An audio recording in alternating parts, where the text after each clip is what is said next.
Hello mate, how are you doing? We are in my very enjoyable view and weather today.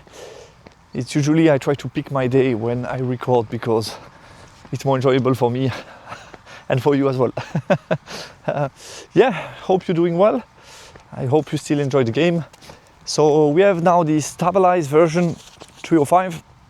We know that's going to be the rule set and the army book for the rest of 2026.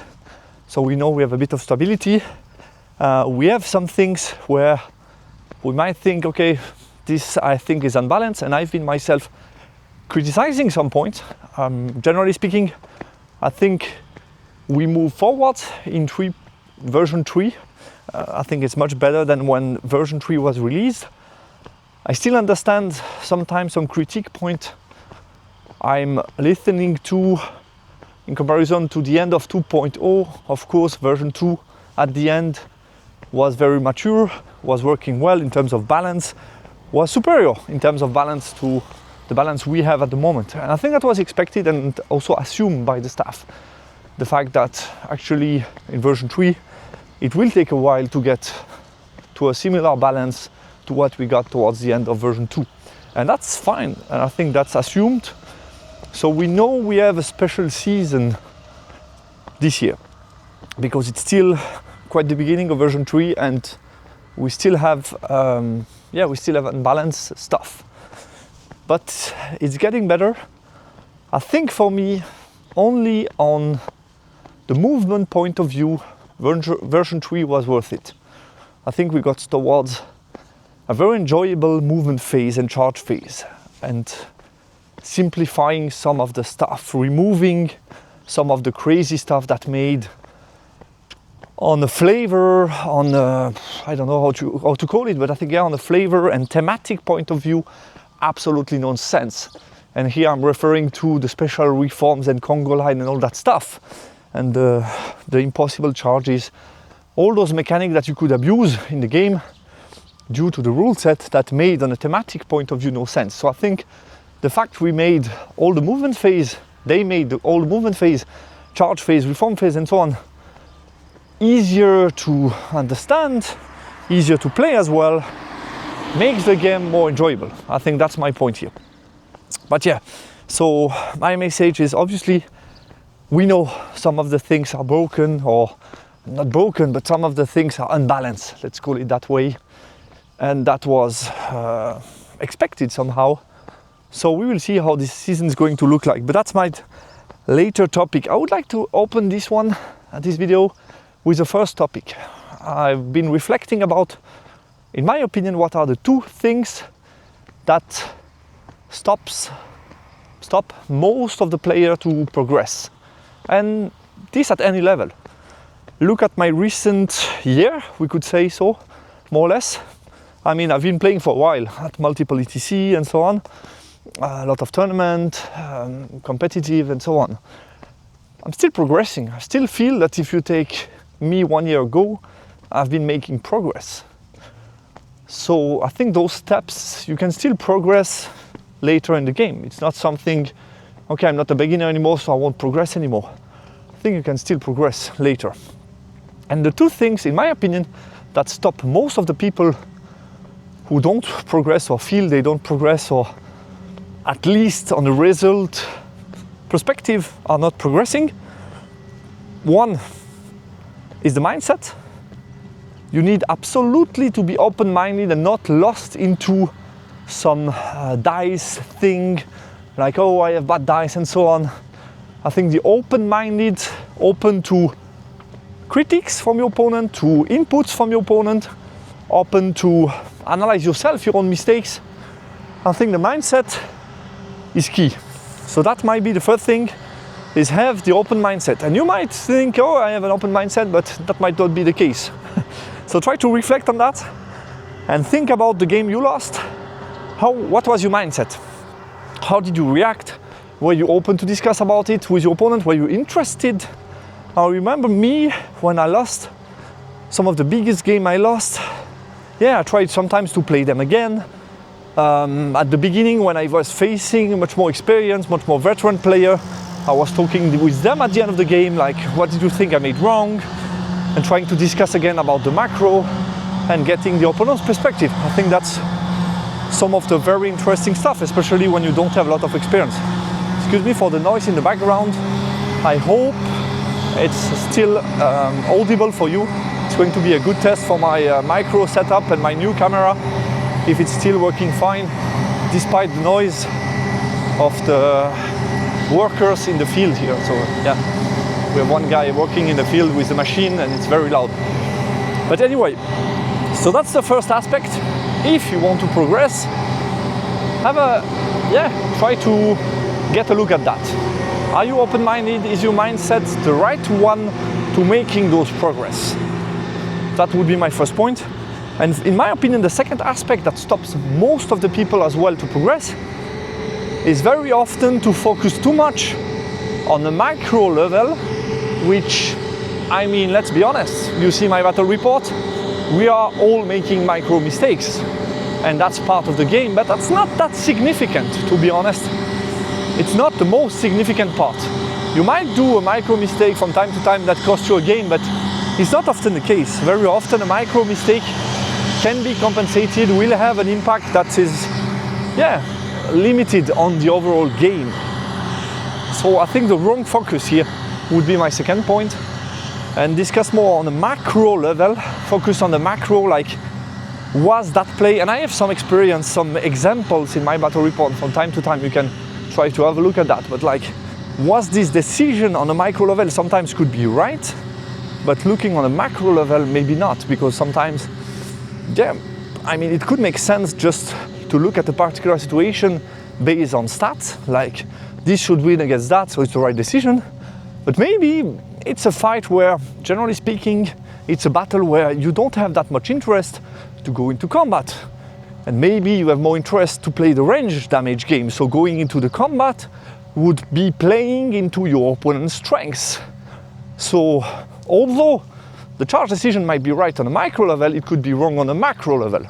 And I think distinguishing these two aspects is very important. It's not that easy, and sometimes I'm seeing myself when I do my analysis at the end of the battle and I try to split between micro and macro. It's not that easy, because sometimes a situation could be relevant on both a micro and on a macro level.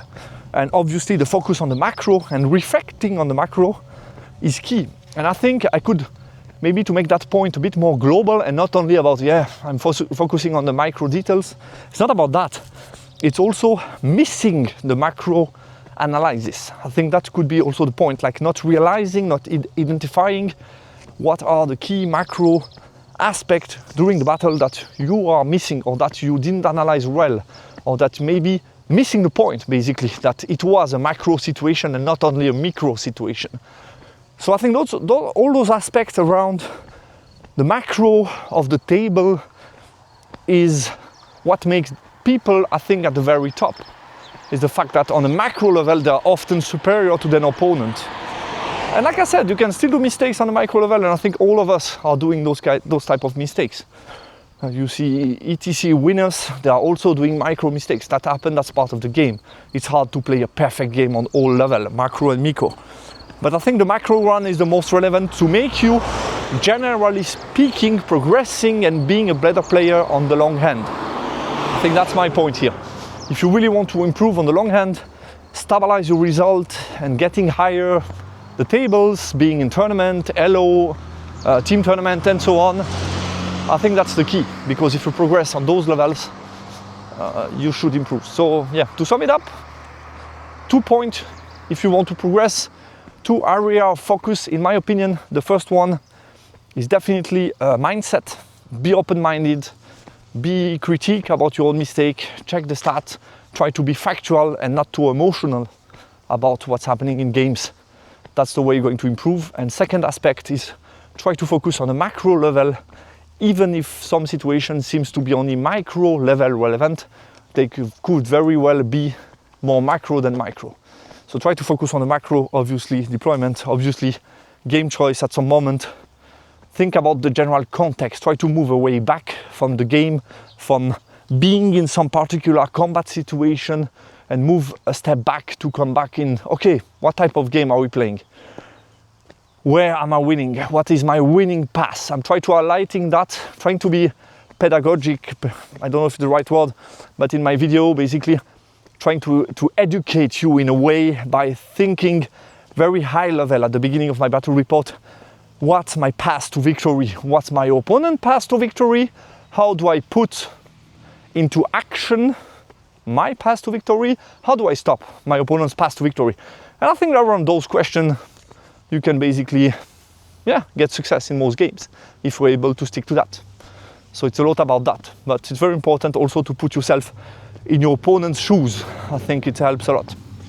Anyway, that's the first topic. Second topic, I wanted to talk a little bit, to come back to what I mentioned at the beginning. 305, we got stabilized version.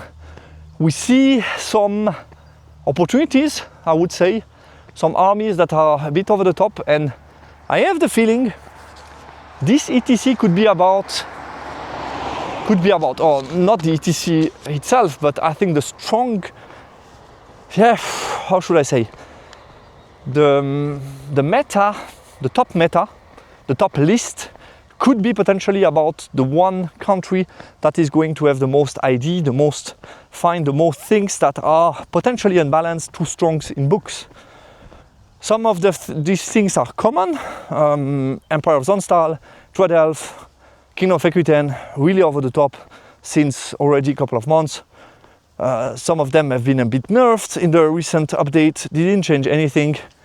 So external balance wise, so those armies are going to be star armies at ETC. So that's not a problem. That's identified.